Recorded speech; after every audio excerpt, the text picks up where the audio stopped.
नमस्कार, मैं हूं प्रवीण गौतम। दोस्तों, बिहार में जातीय जनगणना से टीवी एंकर काफी आहत हैं। अंजना ओम कश्यप जैसी एंकर सवाल उठा रही हैं कि 21वीं शताब्दी में क्या यह सवाल सही लगता है कि कौन जात से हो। आरक्षण को लेकर एक बहस शुरू हो गई है। अंजना ओम कश्यप का एक वीडियो काफी वायरल है जिसमें वो काफी गुस्से में दिखाई देती हैं और पूछती हैं कि यह आरक्षण आखिरकार कहां जाकर रुकेगा। अगर ओबीसी वर्ग की आबादी ज्यादा हो गई है और ज्यादा रिजर्वेशन की मांग की जा रही है तो ये आरक्षण आखिरकार कहां जाकर रुकेगा। एक पत्रकार के रूप में यह सवाल अपने आप में बचकाना है। अंजना ओम कश्यप, ये आरक्षण तब जाकर रुकना चाहिए जब इस पैनल में हर वर्ग के लोग बैठे दिखाई दें। कम से कम वैरायटी तो दिखाई दे। हर वर्ग में तो इतने लोगों में आप नहीं कर सकते, लेकिन वैरायटी तो दिखाई दे। आप देखिए, संबित पात्रा, मृत्युंजय तिवारी, राजीव रॉय, कौशल कांत मिश्रा, संगीत रागी, अजय आलोक, अंजना ओम कश्यप, कुछ ही वर्ग के लोग इस पैनल में बैठे हैं। तो क्या भगवान ने सारी बुद्धि एंकर बनने के लिए, प्रवक्ता बनने के लिए कुछ जातियों को ही भेजी है? आखिरकार न्यूज चैनल में पिछले वर्ग से कितने रिपोर्टर, कितने एंकर, कितने प्रोड्यूसर काम करते हैं? मैंने भी बहुत सारे न्यूज चैनलों में काम किया है। कुछ ही जातियों के लोगों का दबदबा दिखाई देता है मीडिया में। तो क्या सारी बुद्धि कुछ जातियों के लोगों के पास ही है? जब से सोशल मीडिया आया है तो बहुत सारे नए पत्रकार सामने आए हैं पिछले वर्ग से, और मैंने पिछले वीडियो में भी कहा था कि उनके लाखों की संख्या में फॉलोअर हैं।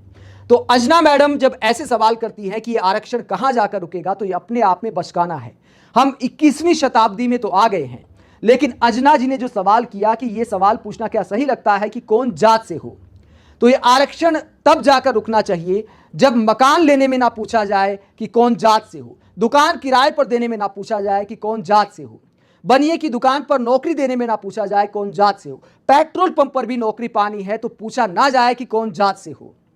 ऐसे ही तमाम लंबी लिस्ट है जहां पर सरनेम की वजह से नौकरी पाना आसान है, मकान किराए पर लेना आसान है, दुकान किराए पर लेना आसान है, लेकिन बहुत सारे वर्ग के लिए ये काम बहुत मुश्किल है।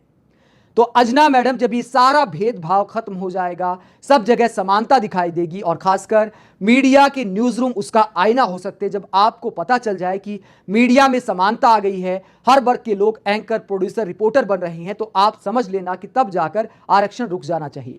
वरना स्कूल कॉलेज में ये सब बातें क्रांतिकारी लगती हैं, तब अगर गुस्सा आए तो चल जाता है, लेकिन एक पत्रकार बनने के बाद, इतनी उम्र होने के बाद भी अगर आपका दिमाग ना खुल पाए तो फिर पत्रकार की बुद्धि पर सवाल खड़े हो जाते हैं।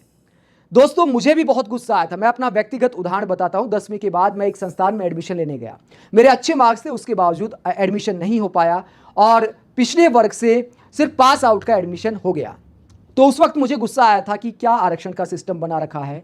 लेकिन स्कूल कॉलेज के ज़माने में ऐसा गुस्सा सही लगता है जब आप ज़िंदगी में आगे बढ़ते हो और हर तरफ देखते हो कि कुछ जाति के लोगों को भेदभाव का सामना करना पड़ता है और कुछ जाति के प्राइवेट संस्थानों में दबदबे देखने को मिलते हैं। तो पता चलता है कि सरनेम की वजह से कुछ वर्ग के लोगों को बहुत फ़ायदा है, बहुत सारे अवसर हैं।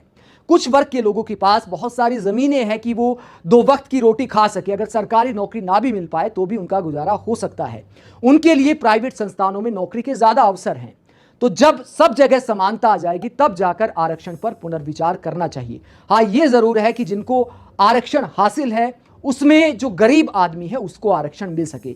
ऐसा नहीं है कि कुछ जातियों में आरक्षण है तो वही लोग फ़ायदा उठाते जाएं जो गरीबी से बाहर निकल आए हैं। इस पर ज़रूर बहस हो सकती है, इस पर ज़रूर हमें विचार करने की ज़रूरत है। लेकिन इस बात में कोई दो राय नहीं कि जातियों की जनगणना की बात हो या दूसरे जो पिछड़ा वर्ग है उसको ऊपर उठाने की बात हो, वो जात पात की बात नहीं है, वो समाज में समानता लाने की बात है। आप अंजना ओम कश्यप जैसे पत्रकारों के आरक्षण को लेकर सवाल उठाने को लेकर क्या सोचते हैं? कमेंट बॉक्स में अपनी राय जरूर दें। अगर आप हमारी पत्रकारिता को पसंद करते हैं तो थैंक्स के ऑप्शन का इस्तेमाल करें, चैनल को लाइक करें, सब्सक्राइब करें। नमस्कार।